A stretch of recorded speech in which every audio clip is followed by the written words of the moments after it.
morning, everybody. John Swift here with Kimmy. We're in Northport, Florida today, and basically we're in an area of hundreds and hundreds of miles of roads where there's actually no houses and no buildings at all. But we're going to go explore a little bit and find out if there is anything to see out here in Northport, because basically it's just a big ghost town. So come on with us. Let's go check it out.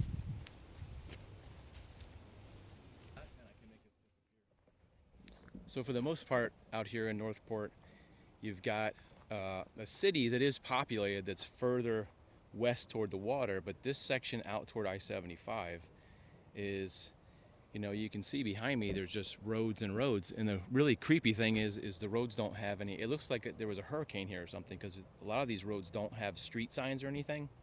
It's just lefts and rights, and none of the streets are really 90 degrees like north and south. They're swerving and turning, and except for this street right here, one of the few streets that actually has a street sign. You can see there at Halleck Street and Harcourt Circle here. There's basically just woods and woods and woods, except right down there you actually see one house on this whole street. And that's what a lot of this area is like, is there'll be miles and miles of streets and streets and streets until you come up on this one. It's in a lot of places it's very few and far between to actually see a street sign. It's just in the middle of nowhere, mostly because otherwise people wouldn't be able to find out where they were going.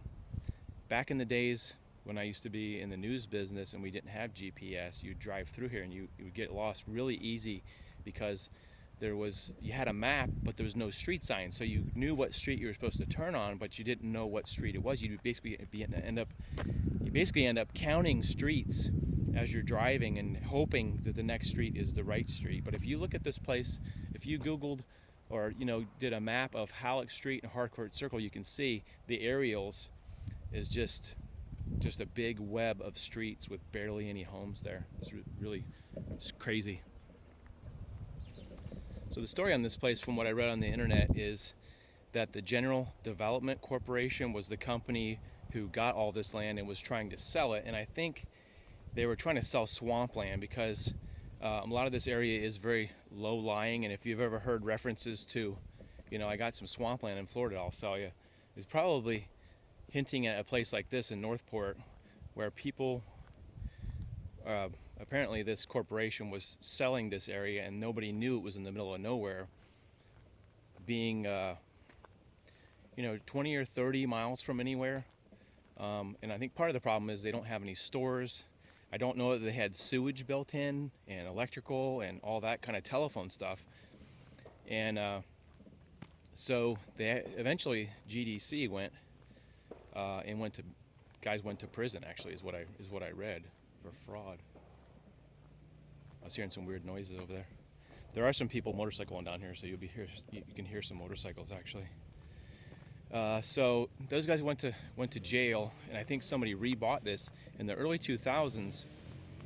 Maybe around 2003, a new company started selling lots, and the problem was, from the one story they related, is that more motorcycles right over here behind me. The problem is that people were buying lots for, say, around $200,000, and the one lady said that her okay, I got right in the middle of a race. The one lady said on a house that was $200,000 that the closing cost was close to $26,000 on that property. And it sounds like they were doing some dirty dealing, because it sounds like they didn't reveal that until it was closing time, and then if they would have closed in the house. So apparently we had another land bust, which happens. That's the kind of thing that happens in Florida. You can see there's some more kind of construction trash, wood stuff. There's a couple guys over here in trucks enjoying their weekend right over there. Yeah, there's the trucks. So a lot of this area out near I-75 is basically, it's been turned into a recreation land. And another really weird story I want to relate to you is that there were actually some murders in this area. This place is couple hundred miles of land, so I don't know specifically where it was. Back in the 90s, there was a guy, I looked his name up and I can't remember now. His name was Daniel something. and it was called the Hog Trail murders because I guess they call this land is basically woods with roads through it. Boy, people are really shooting like crazy over there. Not there, but like hopefully it's a mile or two away. The Hog Trail murders. So in I think around 1995ish, they found a body out here, and I think it was a dog brought home a skull. Actually, called the police. Police came out, located a body that had, I guess, decayed or whatever, and there was just bones left.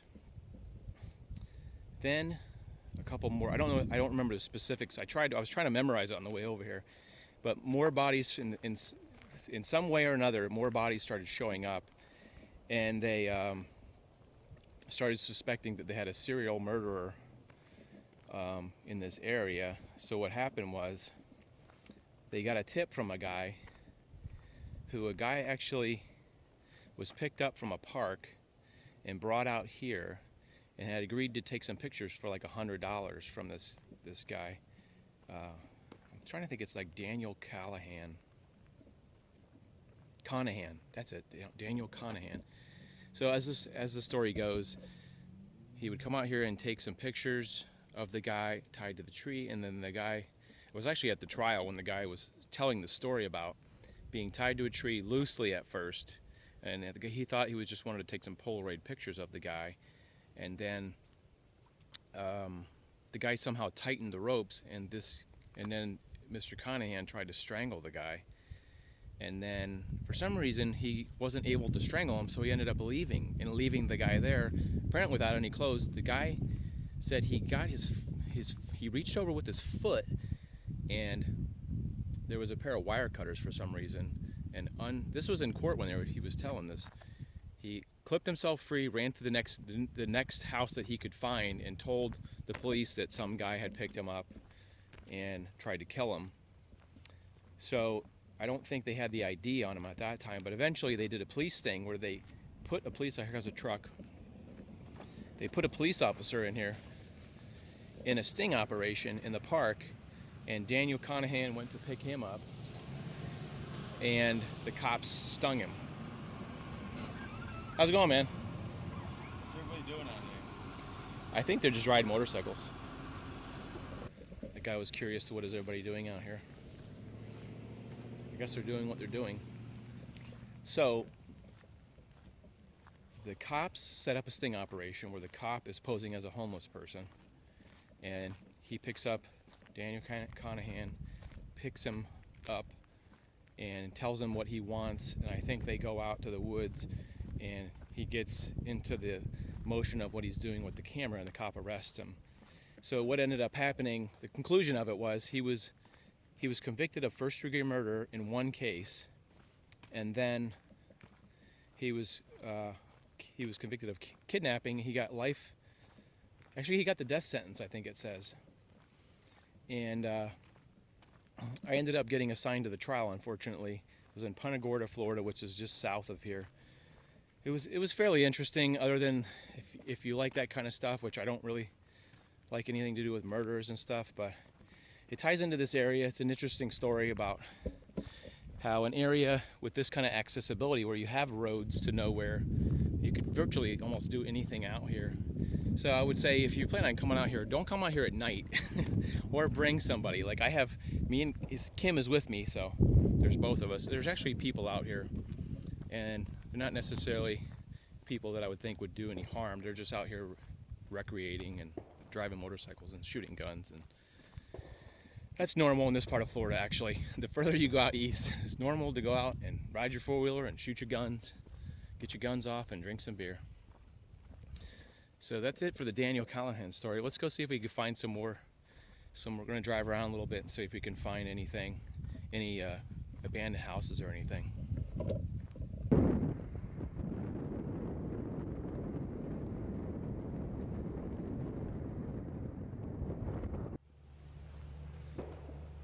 You hear that? Somebody's shooting a gun over there.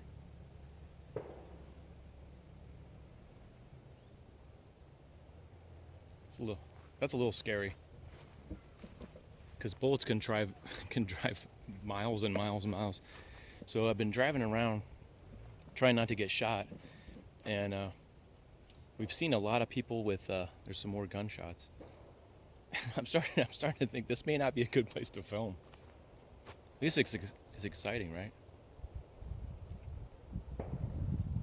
Wow, repeat it. I hope you can hear those gunshots. So we pulled over here, and I was looking for some interesting stuff to film because we really can't find anything besides just regular houses. But there was actually this kind of wooded area where they've got some just random cabinets and wood stuff. I'm thinking maybe that people come out here at night and kind of hang out and light a fire, like not a fire, but campfire. Maybe been hanging out here. You can see there's lots of kind of like wood and debris, like people are dumping out here. Lots of plywood and stuff. I wonder if they're making forts out here, like we used to do when we were little. It's a lot of random. You know what? Actually, this actually looks like it might be a paintball course that somebody decided to set up. I don't see any paintballs, but it's been raining. This looks like a fire pit right there. Whoops, just tripped on that. That little hole in the ground actually looks like a fire pit. This actually looks like somebody was paintballing out here, because these would be the barriers that you'd hide behind while you're shooting at somebody. Here's like a dugout area. Actually, I can see some shotgun shells down here too. Check that out.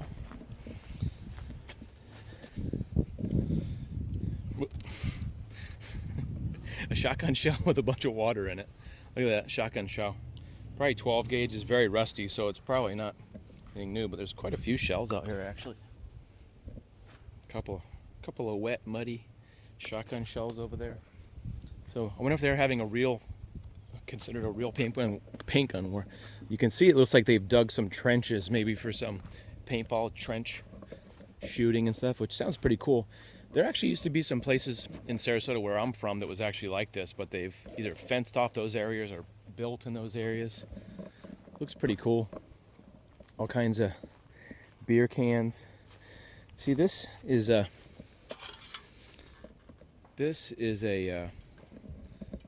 can. Looks like somebody actually shot this, believe it or not. I don't see what else could do damage like that unless it was shot. Usually you find a lot of bottles and plastic bottles that were shot. More stuff. This actually looks like a paintball container. This is black, but you can see the holes in it. You see those holes right there? Either 22s or other kind of bullet holes. Hopefully nobody's shooting in this area specifically right here. Hopefully they're like, it sounds like they're a ways back that way, but we have seen a lot of people with four-wheel drive trucks and four-wheelers and stuff. Pretty neat area. It's funny, a lot of these pine trees don't have a lot of branches on them. Back in the 90s, they had a lot of forest fires out here too that were really widespread. I mean, the certain times of year they had these wildfires and the wind blows everywhere and burns like all the trees. So a lot of places like this, the branches have been burned off, and then after the fire's over, here's a tree that actually fell over right there. Right there. But basically what you see out here, other than I said, spider web just got me. I just got a spider web right there. Right across. It almost got me in the face too. A lot of these places are just these roads that are all cracked. And that was the camera just went through another spider's web right there. But this is kind of the story out here, is a lot of roads, guns, and four-wheel drive trucks, basically. So this is one of the main roads that goes through this area. When I say main road, it's it's not much of a main road. They actually have a stop sign out here. None of the other roads in this area have any signs except for just this one.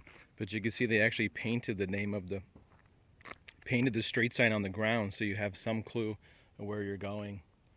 But other than that, there's really not much signage anywhere. We just have to use GPS to sort of navigate around. There's actually a big X right here. The other thing I forgot to mention is that there is some rumors that people use these roads for drug planes to drop off drugs in this area, because it's so massive. You could drop off a some drug stuff in the middle of the night. Nobody would have any idea. I wonder what this is. A little Santa Claus. Santa Claus bag. Hope there's no snakes in here. Why did they throw it out here? It's to Marion. Oh, there we go. Marion. A little present. There's nothing in it. Just a little Santa bag. Look, here goes a little moped going by in the middle of nowhere. So I actually found a sign that tells you where you can get information on getting properties for this. From what I read, Northport owns this property, most of the property, because they foreclosed on the people that here. But if you look across the street, you can actually see some nice lots that people have moved in. But you drive maybe 100 feet down the road, and it's more woods and trees and grass. So despite the fact of being lost in the wilderness areas, we actually found civilization a couple miles down the road. We actually found a traffic jam too, but you know you're in good company when you can find a McDonald's. You know everything is safe and sound, and you know you got food and drink. That's what we're gonna do now. Hey guys, thanks for watching the video. Make sure you subscribe and do all that good stuff so you can see my new videos that come out. I put videos out every week. I hope you enjoyed this. I enjoyed having you guys along. Come along for another adventure. Check out my homepage. We'll see you guys later. Have a great day. Please like and subscribe.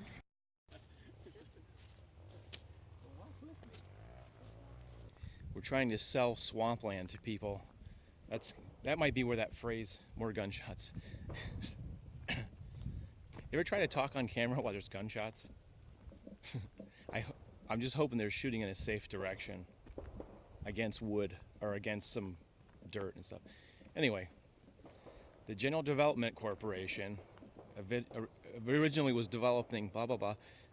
Today we're in Northport, Florida, and we're basically in the middle of an area that was supposed to be DVDs. I don't know. That sucked. This one.